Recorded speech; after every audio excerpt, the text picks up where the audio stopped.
Hey, welcome to Bundle Builder. Let's get you set up. Before you start selling your bundles, you will need to complete the following quick Codeless installation steps.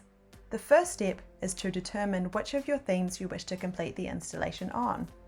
We are happy to say that we've done the hard yards for you here and already tested the installation on every single theme in the Shopify theme store. So you can rest assured that Bundle Builder will work seamlessly with your themes.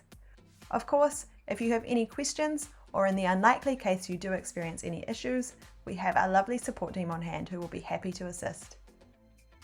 Once you have determined which themes you want to complete the install on, simply select Install. This will redirect you to the next step, where cart integration will automatically be enabled.